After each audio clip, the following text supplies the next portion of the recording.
আল্লাহর কোরআনের বিশেষ একটি সূরা, সূরা আন-নূর, যেখানে মানুষের পারিবারিক জীবন সুন্দর করার জন্য, মানুষের পরিবার ব্যবস্থাকে নিরুপদ্রব, নিরাপদ, পবিত্র রাখার জন্য আল্লাহ রাব্বুল আলামিন অসাধারণ বিধান এবং মূলনীতি এই সূরার মধ্যে দিয়েছেন।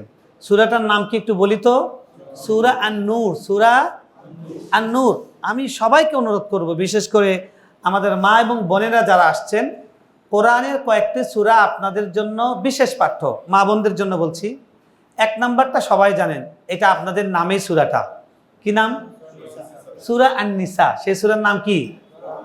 মানে সূরাটার নামই হলো দ্য ওমেন, তাই না? এই সূরার নামই হলো নারীদের। সুতরাং এখানে নারীদের বিষয় আছে, পারিবারিক বিষয় আছে, দাম্পত্য জীবনের বিষয় আছে। এটা আমাদের নারী এবং পুরুষ সবার জন্য পাঠ্য, মা বোনদের জন্য বিশেষভাবে পাঠ্য। 1 নাম্বার, প্রাসঙ্গিকভাবে বলে দিচ্ছি। 2 নাম্বার সূরা আন-নূর। 2 নাম্বার সূরা আন-নূর। এটা অবশ্যই নারী এবং পুরুষের তাদের চরিত্র, তাদের আখলাক, তাদের পরিবার ব্যবস্থা, তাদের আত্মা, এটাকে সুস্থ রাখার জন্য, নিরাপদ রাখার জন্য এই সূরাটা অবশ্যই অবশ্যই অবশ্যই পাঠ্য আমাদের জন্য। 3 নাম্বার সূরা আল হুজুরাত। কি নাম বলেন তো? আমরা বলি সূরা আল হুজরাত, কিন্তু শব্দটা হলো আল হুজুরাত। হার উপরেও পেশ, জিমের উপরেও পেশ। সূরা আল হুজুরাত, সূরা আল হুজুরাত। তাহলে কয়টা সূরা বললাম? এই 3টা সূরা। আজকে আমাদের পুরা মুসলিম বিশ্বের জন্য সবচেয়ে বড় হুমকি আমাদের পরিবারকে নিরাপদ রাখা। কারণ যাদের দুনিয়ার সব পাওয়া হয়ে গেছে, কিন্তু মানুষের সত্যিকার শান্তি পরিবারে, সেই পরিবার তছনছ হয়ে গেছে। সেই দিনহারা, ইমানহারা লোকগুলো তারা ফোকাস করছে, তারা গবেষণা করছে, তারা এটা নিয়ে চিন্তা করে নিশ্চিত হয়েছে যে আমাদেরকে যদি মেরুদণ্ড ভাঙতে হয়, তাহলে অবশ্যই তাদের পরিবার যেরকম ভেঙে গেছে, আমাদের পরিবার ব্যবস্থাকেও ভেঙে দিতে হবে। এই জন্য তারা আমাদের পরিবারগুলোকে অ্যাটাক করছে, নানান স্লোগান দিয়ে, নানান বুলি দিয়ে, নানান রকমের অধিকার এবং রাইটসের কথা বলে আমাদের মা বোনদেরকে, আমাদের পরিবার ব্যবস্থাকে চ্যালেঞ্জ করছে। ঠিক না? এই আমাদের পরিবারকে নিরাপদ রাখার জন্য এই 3টা সূরা যদি কারো মানে পাঠ্য তালিকায় থাকে, ইনশাআল্লাহ ইনশাআল্লাহ আল্লাহ তাকে হেফাজত করবেন। তো এই 3টি সূরার একটি সূরা সূরা আন-নূর। সেখান থেকে আমি 2টি আয়াত, প্রথম আয়াত পুরোটা এবং দ্বিতীয় আয়াতের কিছু অংশ পড়েছি। এই প্রথম আয়াতে আল্লাহ সুবহানাহু ওয়া তাআলা বলছেন, কুল্লিল মুমিনিন, আল্লাহ তার নবীকে বলছেন, আপনি মুমিনদেরকে বলুন, মুমিন পুরুষদেরকে বলুন। দেখেন, আল্লাহ যখন আমাদেরকে কিছু বলতে চান, আল্লাহ এটা বললেই যথেষ্ট। ইয়া আইয়ুহান নাস, হে মানুষেরা, যথেষ্ট না? হে লোক সকল, যথেষ্ট। এরপরেও যদি আল্লাহ আরেকটু স্পেসিফিক আমাদের জন্য আরেকটু নির্দিষ্ট করে, আরেকটু ছোট করে, আরেকটু বিশেষায়িতভাবে বলতে চান, ইয়া আইয়ুহাল্লাযীনা আমানু, হে ঈমানদার লোকেরা, আরেকটু মানে বিশেষায়িতভাবে, বিশেষ করে আল্লাহ তাআলা আমাদেরকে যদি বলতে চান, এরকমভাবে বলে।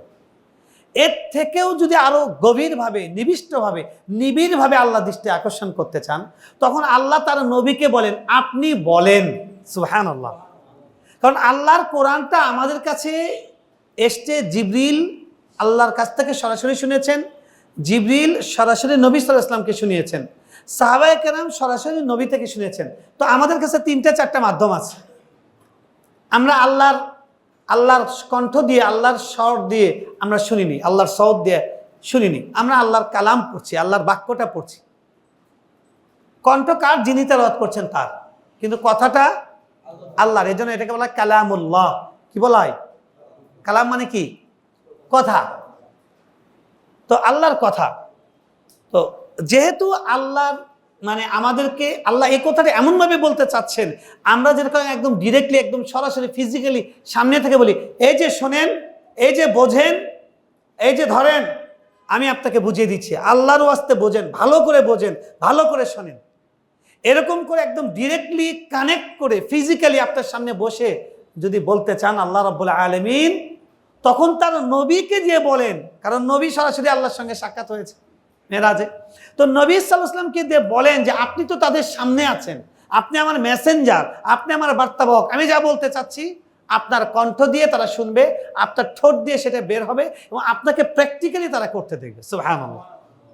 আল্লাহ বলছেন তার নবীকে, হে নবী, আপনি বলেন মুমিন পুরুষদেরকে, খুব কম বিধান কোরআনে এরকম আছে, 2 থেকে 3টি বিধান পাওয়া যাবে যেটা আল্লাহ আলাদা করে পুরুষকেও বলেছেন, নারীকেও বলেছেন। আর সব জায়গায় আল্লাহ সুবহানাহু ওয়া তাআলা বলছেন নারী পুরুষ একসাথে বলেছেন, কিংবা কোথাও পুরুষদেরকে বলেছেন, কোথাও নারীদেরকে বলেছেন। যেটা পুরুষদের জন্য দরকার আলাদা করে বলেছেন, নারীদের জন্য যেটা আলাদা করে দরকার আলাদা করে বলেছেন। আর বেশিরভাগ জায়গাতেই আল্লাহ তাআলা পুরুষবাচক শব্দ ইন জেনারেল ব্যবহার করেছেন, যেটার মধ্যে নারীরা, মা বোনেরা, সেটা ইনডাইরেক্ট তারাও ওখানে যুক্ত আছেন, কারণ তারাও আমাদের অংশ।